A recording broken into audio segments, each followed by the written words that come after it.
fam.news. She's got an eye for trends, a knack for knowing what customers want, and over a decade of experience shaping the furniture industry. As a buyer for the largest independently owned furniture retailer in the country, Ashley Kaminiski plays a key role in sourcing products, managing logistics, and collaborating on marketing strategies, all while working alongside the legendary Jake Jabs. We are diving into the art and science of furniture buying with one of the best in the business, and the Fam Podcast starts right now. Did you know that 86% of customers buy from the first business that responds? And if you text back very quickly, that number jumps to over 90%. That's why Podium's AI employee, Jerry, is a game changer. Jerry never sleeps, never takes a lunch break, and never puts in a 2-week notice. He's always on, responding in seconds, so you never lose a lead again. Turn missed calls into texts, capture more leads, and close more deals, all with Podium. Want to see how it works? Get a demo today at podium.com/fam.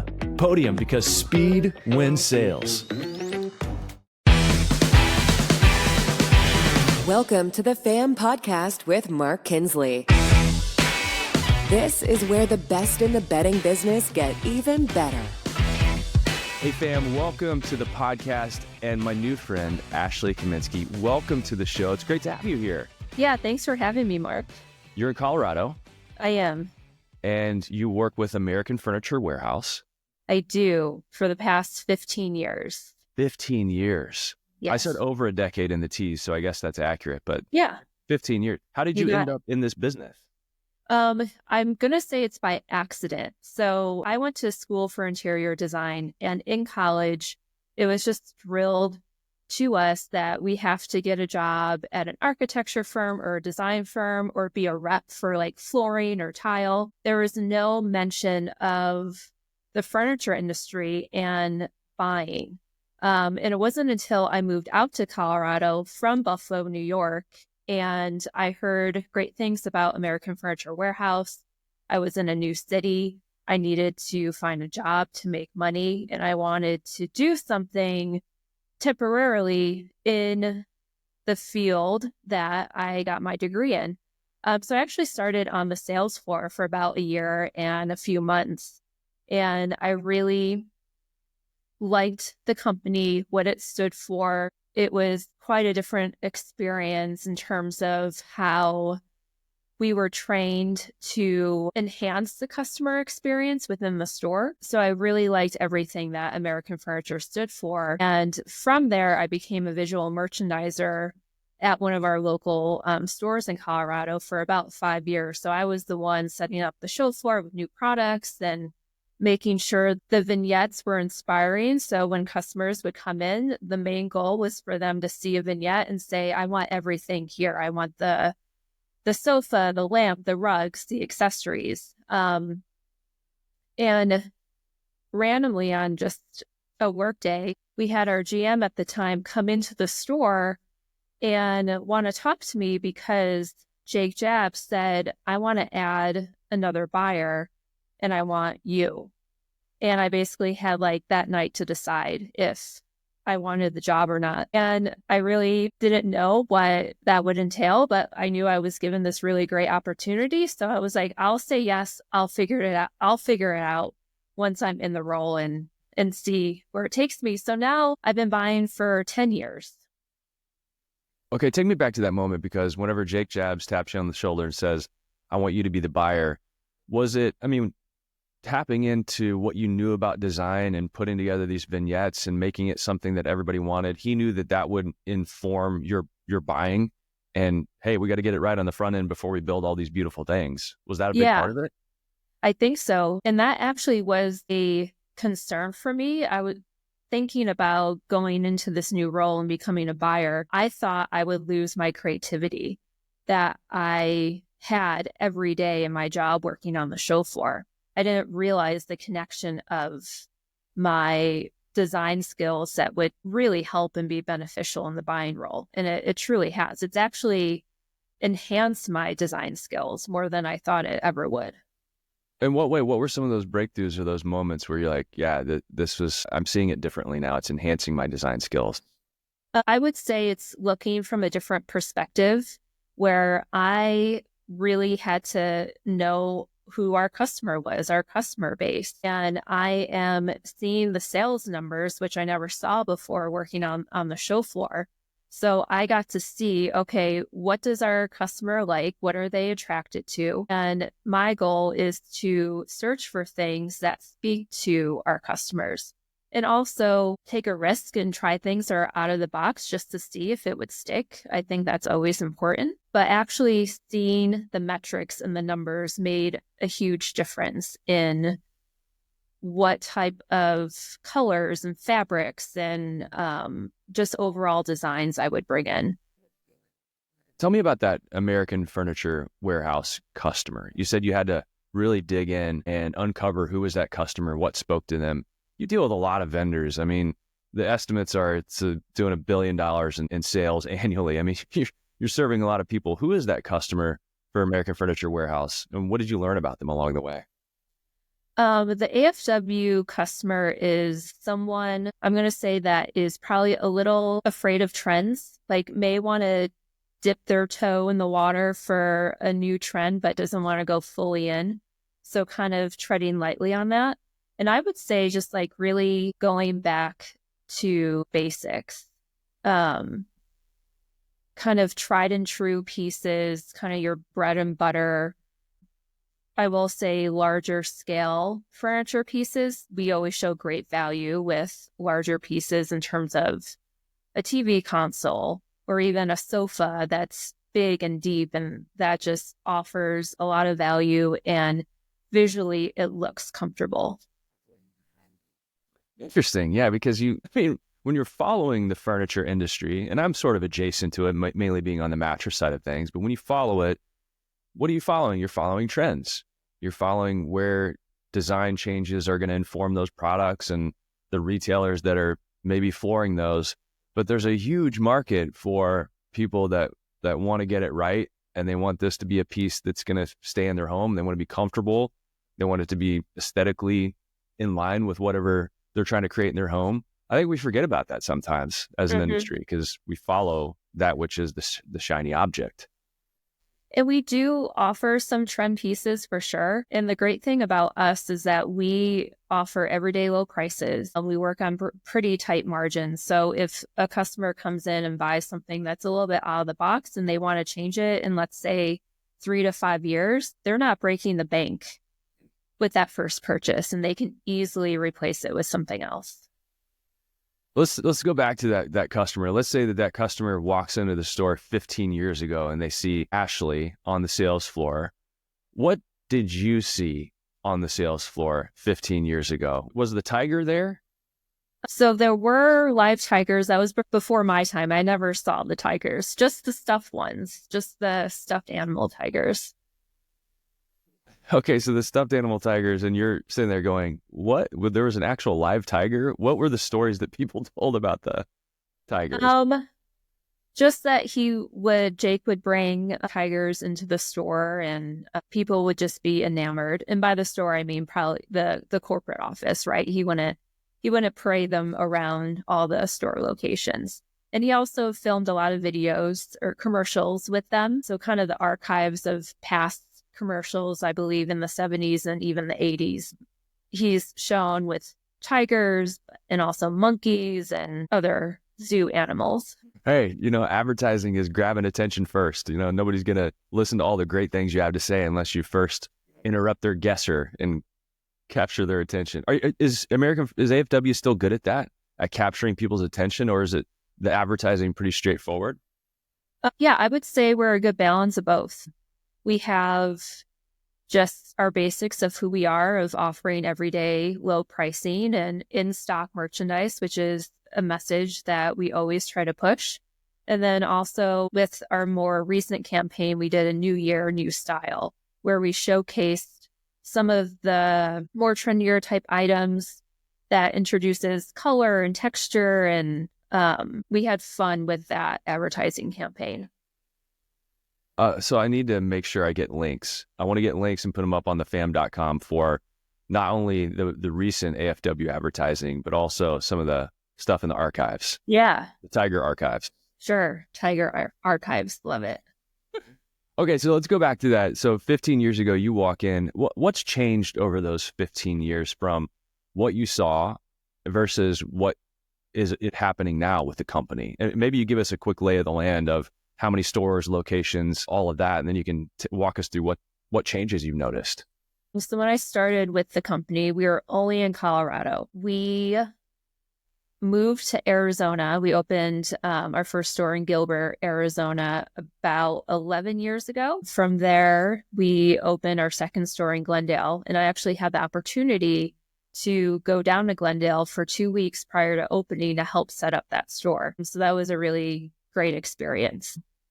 I've never been a part of a new store opening, and to be in a new state and just the energy around the new store and the excitement was a really, really cool experience.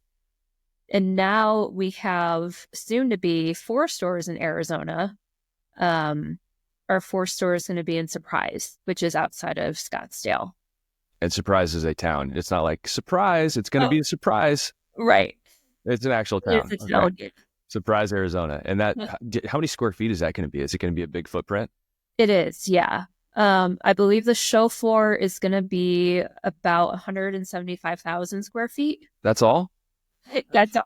Oh my gosh, that's It's gonna amazing. be one of our biggest locations. Wow, congratulations. That's going to be, do you have an opening date on that yet? We're thinking May-ish. May-ish. Okay. Hopefully before Memorial Day, right? Yeah, that's the goal, I think, is before Memorial Day. Awesome. So you were only in Colorado when you started with the company, and then expanding now, going to be 4 stores in Arizona. You're also, 3 in Texas? Yep, 3 outside of Houston. And they're all outside of Houston. Okay. Yes. Just following that growth. So there are 18 total, or there will be 18? There will be 18 this year. Wow. And so this American Furniture Warehouse is the largest independent family-owned furniture retailer in the country. If you look at the list, like Furniture Today list, I think AFW is like number 17 or something like that. What is that like? I mean, it would be great if we had comparison of like working in a big corporate environment versus working for a family-owned business, but just give people insights into the rhythm of that existence within a family-owned and independent business that doesn't have private equity junk flowing down every other day. I will say the experience is that we get stuff done really fast.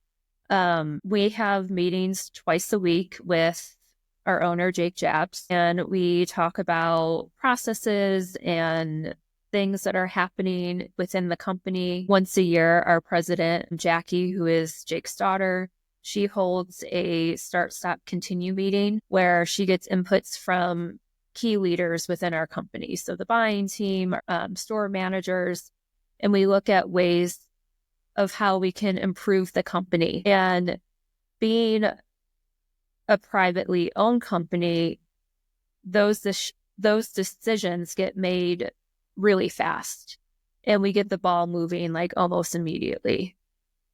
So within a year's time, if we want to make some major changes, we're seeing that change being made. Give us some examples of that you can share. What's something that was either started, stopped, or continued that made a big difference? And everybody's like, holy cow, we can't believe we weren't doing this, or we're doing this and we need to get rid of it. You put me on the spot. Well, and maybe it's small stuff too. You know, I can only imagine, some of the starts and the stops and the continues. It's like, yeah, we should continue that. It's a no-brainer. Why would we stop doing that? Yeah. I mean, the continues are going to be what we do best. We're always focused on the customer experience. So, for example, we don't have an up system on our show floors, and we have a low pressure sales floor. So we're always going to continue to do that because that's who we are. And I think that's what sets us apart from other furniture retailers. So for people that don't know, so an up system is, hey, you're up, you're a salesperson who gets that next customer. What made Jake and the team not go that direction? So how do you handle it, I guess, first? It's kind of, I believe, it puts a customer in a weird environment when they're shopping and they have somebody kind of following them around, like lurking in the shadows while they're shopping, waiting to see if they have a question or wanting to buy something. So we just wanted to create a really relaxed and open environment where the customer chooses who they want to work with, not the other way around, and who the customer feels comfortable working with. And it's a way for our salespeople to build a relationship with that customer. So they come back to see the same person and then they tell their friends and their neighbors like, hey, I had this great experience with so-and-so at AFW. You should go see them to buy your furniture. It almost seems like to me, this may be a terrible analogy, so forgive me in advance, but it almost seems like to me like I'm walking up to an outdoor basketball court and there are a couple of teams playing and then that game is over. But I got to watch them play for a little bit and then I'm in charge of picking my team because we're going to start a new game. And so I got to see people play a little bit. So I'm going to choose that person because I think they're going to be great for my team. So it seems like the customer's in control. Like I get to pick who's going to be on my team and then we get to go play and do all this fun stuff and buy furniture and mattresses. Exactly. That does sound rather relaxing. Okay, so I know the business side of people's minds right now might be saying, well, how do you handle commission and how do you keep the sales team motivated on the money front? How does that all work?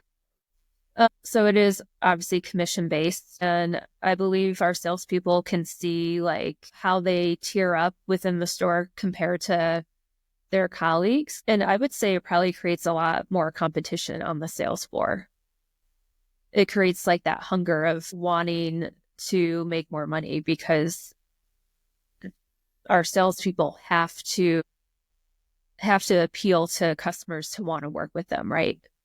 So if there's not an up system, how does it happen in the store? Is a customer walks in the door and they're over, looking at a sofa?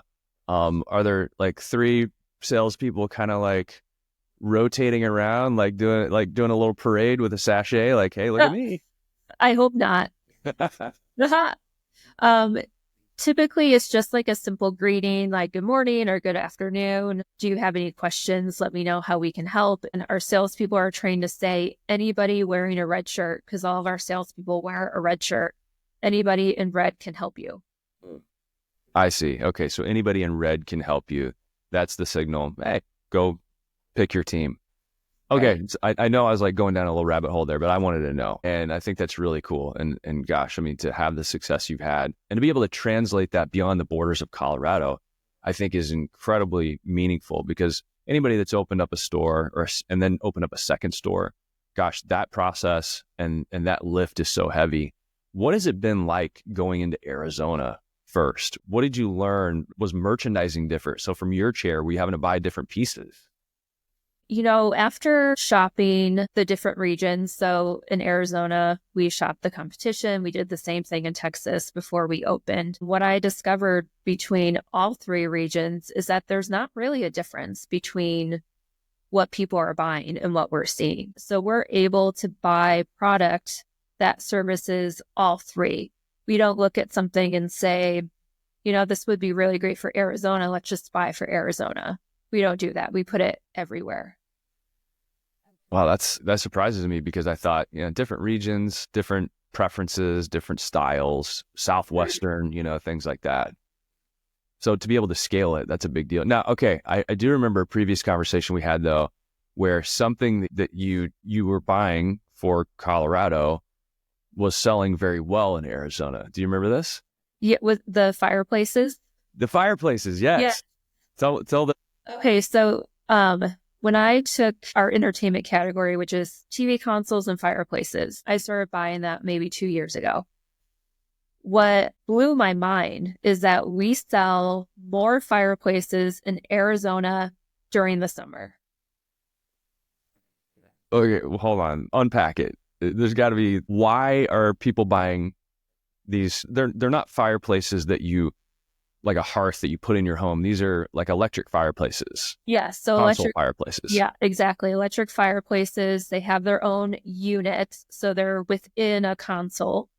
The only thing I can think of is homes in Arizona don't come built with fireplaces like they do in Colorado. And there's also this like ambiance feature to a fireplace. So you can use the fireplace without turning on the heat. You can just have the flame on with no heat.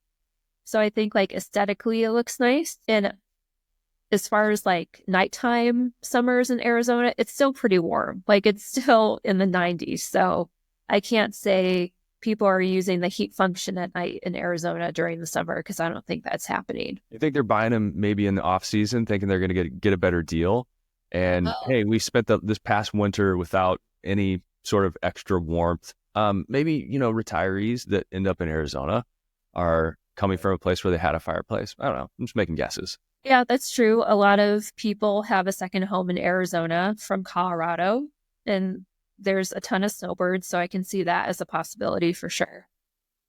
Okay, so talking with Ashley Kaminiski, buyer at American Furniture Warehouse, AFW. Let's talk about Jake for a minute. Jake is now 94 years old. Mm-hmm. How does Jake spend his days from what you can see? He comes in to work every day. He's very much involved in the business. Myself and my colleague, Alexis, and we work with him closely on the upholstery category, which is living room. So your sofas, love seats, chairs. He goes through our inventory reports just like we do. He makes decisions on what he wants to advertise. I mean, he walks around like nothing. That's incredible. I mean, yeah.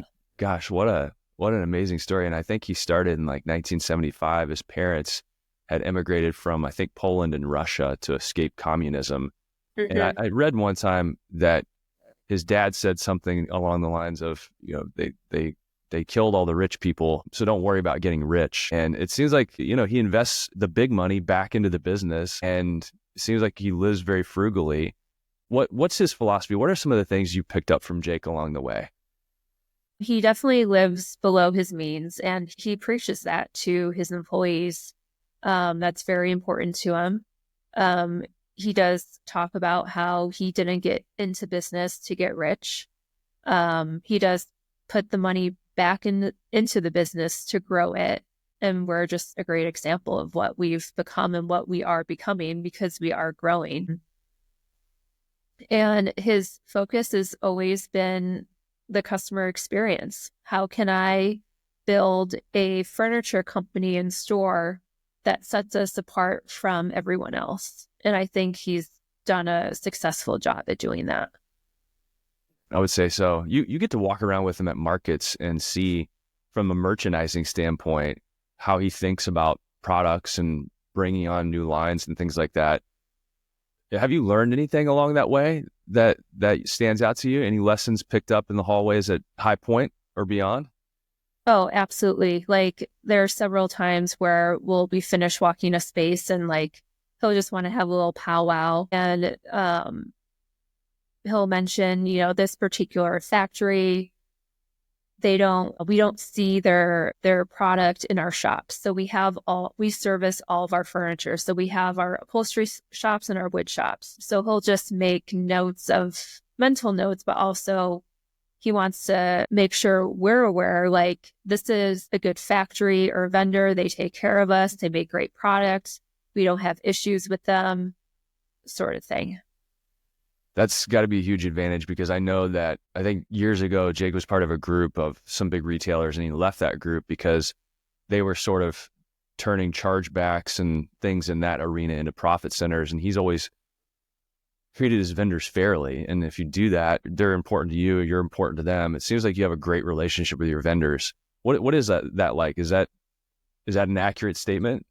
Absolutely. We're probably one of the cleanest accounts any vendor will work with, because we don't do chargebacks. If there is something wrong, we try to work with our vendors to try to fix it, whatever it may be. And then also having our own service shops is such a huge advantage, because we're taking responsibility for the furniture that we purchased. For people that don't know what that means, what do you mean you have your own service shops? How do you describe that? So if a piece comes in damaged, whether that be a sofa or a case goods piece, let's say a dresser, we're able to fix that within our own stores. So we don't have to charge back the customer for that damaged piece. We can fix it ourselves. And if we do need a part for something that we're fixing, we will order a part for it. And depending on what it is, sometimes the vendor doesn't charge us for it, and other times they do. It's just a case-by-case basis. So you're mainly fixing furniture that comes from the vendor and ends up dinged up in some way. Mm-hmm. And so you're saying, no, I'm not going to call the vendor and say, you sent us a bum piece. You're going to fix it yourself to avoid the hassle, the back and forth, maybe get a bit of a discount or some reprieve from the vendor, but ultimately avoid all the fuel and all the stuff that goes along with that, because furniture gets dinged up. I mean, it's well known in the industry that when you ship wood and upholstery, things are going to happen. So, right. And even in-house too, we have a lot of employees. We sell so much furniture. It's just such a high volume that sometimes damages happen in-house too. So if something happens within our store, we're gonna take that accountability and fix it, and not call our vendor and say, or one of our employees damaged this piece, what are you going to do for me? It's a pretty big operation then, like a big wood shop and a upholstery shop. Yes. All of our distribution centers have both. Wow. Was that something that Jake decided to do because of those type of problems? How did that originate? He's just always had the mindset of just being completely vertical. He doesn't want to pay someone else to do something for him. He wants everything done in-house in order to keep costs down. And that's a leverage that we have when buying furniture, is because we don't have those chargebacks, then we can negotiate a better price. And deliver that to the customer that you know so well. Yeah. That's incredible. See, as we peel the layers back, there are all kinds of things about this operation that I didn't know about. I'm sure other people might know about them. Is there anything else that AFW does like that that's, it seems like everyday business to you, but from the outside looking in, it might be completely unique? One thing we also do in-house is that we have our own photo studio. So any sort of like fun lifestyle shots or bedroom shots, living room shots, we do that in our corporate offices. So we have our own photo studio that takes any images that we need, instead of hiring that out to somebody else. This is like vertical in so many different ways. It's incredible. Oh, that's amazing. So what's next as you have the internal conversations, you look at where the business is headed? Is there like a growth trajectory? Are there markets that you want to, penetrate even more? What does the future look like for AFW? I see the future of more growth. I see us even exploring more areas of Colorado, possibly Texas too. Texas is a pretty large state. We're just in Houston. Also in Arizona, we're in Tucson. So that is quite a ways from Phoenix. So, there's just so many possibilities of where we can go. Hop in a plane, fly over, and see where the traffic patterns are hitting. Exactly. What's something that I didn't ask you that you want people to know? Put me on the spot again. Well, let's take it from this angle, because I'm interested. You're a female leader in a male-dominated industry. Do you have conversations with other female leaders about how to navigate the business world? Absolutely. It can be challenging at times, but at the end of the day, our customer is a female. So remembering what we can bring to the table in terms of that, and knowing what the female customer wants and what the female customer is looking for. And also, you have to be strong, and you have to have integrity and be accountable and mean what you say. And that's how I've grown within the buying position. And I've always stuck to it. Thank you for sharing that. I think that's really good advice. And I think we're hopefully, I think as an industry, doing a better job highlighting and promoting and cultivating a community of female leaders because that is the customer. I mean, it's just like kind of like an obvious thing. Like, why would we not have, more female leaders that are representing the buyer and helping us, deepen that connection to the customer? Ashley, okay, since I deal mainly on the mattress side, I have to ask to just tell me, as a very broad, open-ended question, tell me about the AFW mattress departments. So our mattress departments, they they have like the highest, I think, margin in retail dollars with a very small footprint. We did a statistic that every month we sell X amount of mattresses that would be the height of the Eiffel Tower, or not the Eiffel Tower, one of the buildings in New York, Empire State Building. If you stacked up all the mattresses you sell in a week? In a month, I believe. Okay, I was like, holy cow. But still, if you stack them up, it would be the height of the Empire State Building. Yeah, I think times 2. Okay, casual. Yeah, so this was a commercial that we did years ago that had this stat. So I may not be 100% accurate, but it was a pretty astonishing statistic. That is wild. So is it still the shopper that you described earlier, somebody that is looking for sort of a staple piece, not a piece necessarily, but like a trusted brand or just like a really solid mattress at a great price? Is it still that customer? I think so, yeah. We sell Beauty Rest, Serta, Sealy. So we sell the major mattress brands that I think are recognizable to customers. And we just offer great pricing on mattresses. And we have the messaging that what goes in the mattress, the guts, it's really not that different from brand to brand. And why would you spend X amount on this mattress when we can sell it to you for cheaper? It's the same thing, but just offer a better value. Is that external advertising, or that's sort of the internal sales message when it's one-on-one with the customer? It's both. It's both. Yeah. I mean, it's hard to argue with. Sometimes people ask me what's the best mattress, and I'm like, okay, hold on, we got to unpack that a little bit. But I tend to say many times get what you pay for, but it is a very confusing process to navigate. So I think whenever people get overwhelmed with it, a lot of times they default to like, well, it's a brand. Sometimes people are like, well, I only paid $500, but at least it's a Serta, for example. But ultimately, it's like we've talked about, people are looking for somebody to trust. And it sounds like AFW has done an amazing job of deepening that connection to the customer, really knowing the customer. And that, of course, is the foundation, of trust. Right. It's all about that relationship. Now that we're talking about it, I see it translate not only to the sales floor, but also with our buying team and the relationships that we have with our vendors, because that's what it's about. It's just great partnerships. That's what it's about. Great partnerships. Well, Ashley, thank you for being my partner here at co-hosting. We'll call it co-hosting the FAM podcast today. People can get connected with you. How? They may want to reach out to you. Yeah. So I am on LinkedIn, Ashley Kaminiski. And also on Instagram at AR Kaminiski. On the gram. Okay. On the gram. I don't think anybody's dropped the gram on the podcast here in a while. So. Oh, okay. Will we get like behind the scenes pics and stuff from inside stores? Sure. I can do that. You're like, I will now. Yep. Per request. Why not?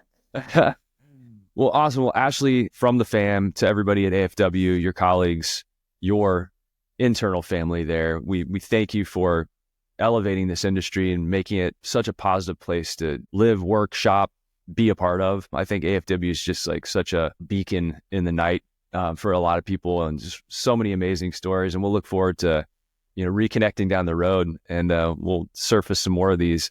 And in the meantime, be sure to share this with a friend. We're obviously, if you go to thefam.com, you can subscribe to our newsletter. We're on Apple Podcasts, Spotify, YouTube, and then, of course, on the gram as well, Ashley. Thank you for having me. Great. Thank you so much for being here. And join us back every Monday for the FAM podcast.